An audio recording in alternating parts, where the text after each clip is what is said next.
this is you wake up exhausted, not physically, spiritually. Because apparently your brain spent the entire night running simulations of conversations that never happened. You grab your phone, no messages. Interesting. So now we're abandoned socially. Fantastic start. Your brain immediately starts reviewing yesterday's interactions like the FBI just reopened a cold case. That "see you later" from your coworker suddenly sounded aggressive. Maybe too aggressive. Maybe she hates you now. Maybe everyone at work had a secret meeting about you. Rational thoughts from a man who hasn't even peed yet. And that's basically your life now. Every small situation somehow turns into evidence that something is wrong. A dry text, a weird look, a delayed reply, a tiny mistake, and your brain reacts like it's trying to survive a natural disaster. Which is exhausting because deep down, you know you're doing it.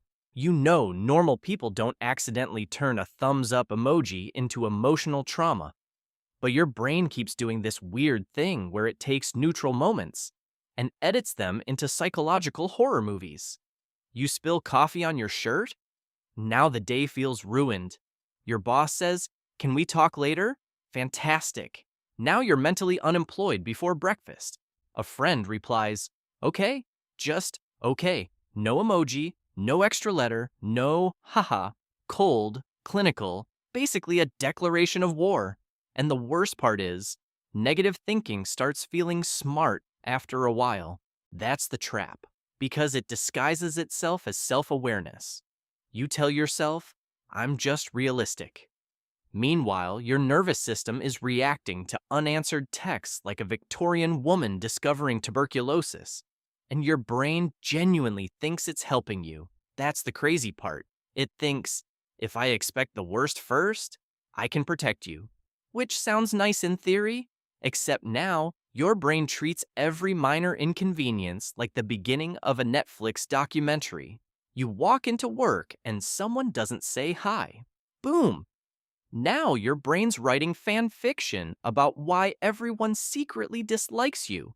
A completely normal human response. And after a while, you stop noticing how insane the internal dialogue actually became. You make one awkward joke, and suddenly your brain goes, "Interesting, so we should never speak again." You forget one thing at the grocery store? Unacceptable. Now you're mentally reviewing your qualifications to operate as an adult.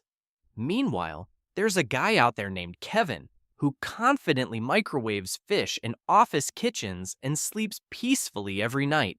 Unbelievable levels of self-esteem. But here's where it gets weird. Negative thinking doesn't just change your mood, it changes your personality. Slowly, quietly, like water damage. You stop texting first because you assume you're bothering people. You stop sharing ideas because your brain already decided they're stupid before they even leave your mouth. You type messages, delete them, rewrite them, read them 7 times, still panic. Then send. Haha, never mind. Because apparently your nervous system treats basic communication like hostage negotiation. And social situations become exhausting.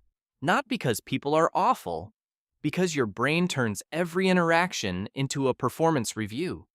You walk away from conversations not remembering what they said, only what you said wrong. You analyze your tone, your timing, your facial expressions. At one point, you accidentally say, "You too," when the waiter tells you to enjoy your meal. And now, your brain stores this memory like a federal crime archive. Forever. Normal people forget embarrassing moments. Your brain frames them and hangs them in a museum. And nighttime is the worst. Because during the day, at least distractions exist. Work, people, noise. But at night, oh, your brain finally has free time. Now suddenly, it wants to revisit every painful memory since childhood. You lie there staring at the ceiling while your brain plays Greatest Hits of Emotional Damage Volume 4. And for some reason, every memory arrives with perfect clarity. That embarrassing thing you said in school? Crystal clear. That rejection from years ago? IMAX quality.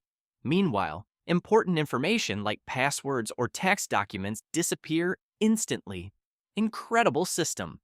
And the scary thing is, after enough time, you start confusing negative thoughts with intuition. That's dangerous because now every anxious thought suddenly feels wise. Your brain says, don't trust them, don't try, don't get excited, don't embarrass yourself again. And because fear feels urgent, you listen. That's how people slowly shrink themselves, not dramatically, quietly. You stop applying for things, stop risking things, stop saying things, stop hoping for things. Not because you're lazy, because your brain convinced you disappointment is safer than possibility. And honestly, that mentality spreads everywhere. Relationships, work, friendships, even small things. You hesitate before posting photos, before sending voice messages, before asking questions, before trying something new. Your brain constantly whispers, what if this goes wrong? Like an unpaid intern whose only job is generating anxiety. And physically, it wrecks you. Jaw tight all day, shoulders tense for no reason, stomach in knots. You reread emails 3 times before sending them because apparently a typo now feels life-threatening. And sometimes you become so mentally exhausted from overthinking that you stop replying to people completely, not because you dislike them, because your brain somehow turned responding into a psychological side quest. And then the guilt starts, because now people think you disappeared, which creates more anxiety, which creates more avoidance, which creates more overthinking. An incredible self-sabotage cycle designed by the human brain. Honestly, if anxiety burned calories, you'd look unbelievable by now. But one night, something strange happens. You're lying in bed again, overthinking again. Obviously, replaying a conversation from earlier because you're suddenly convinced your tone sounded weird for 0.3 seconds. And halfway through the spiral, you catch yourself. Not stop, just notice it. Like, wait, why does my brain always do this? And for the first time, instead of immediately believing the thought, you observe it. That changes something. Because you start noticing patterns. Your brain always assumes rejection first, always embarrassment, always worst-case scenarios. It fills silence automatically. Like if someone takes too long to reply, your brain immediately starts producing conspiracy theories. Not because they're true, because uncertainty makes your brain uncomfortable, and your brain would genuinely rather invent a bad answer than sit peacefully without one. That realization hits hard, because suddenly you understand something terrifying. Your brain is not reacting to reality anymore. It's reacting to predictions. Predictions it created itself. Which means half the suffering isn't even coming from life. It's coming from your interpretation of life. And weirdly, that realization becomes freeing. Because if thoughts can be learned, maybe they can also be unlearned. Not instantly, not magically, but slowly. And that's when the real shift starts. Not toxic positivity, not fake confidence, not waking up at 5 a.m. drinking lemon water while pretending to love life. Nobody trusts those people anyway. No, the shift is much quieter than that. Your brain says they secretly hate you, and instead of instantly spiraling, you pause. You ask, do I actually know that? Sometimes the answer is yes. Most of the time, not really. Your brain says, you're going to embarrass yourself. And another voice quietly responds, or maybe I'm just anxious.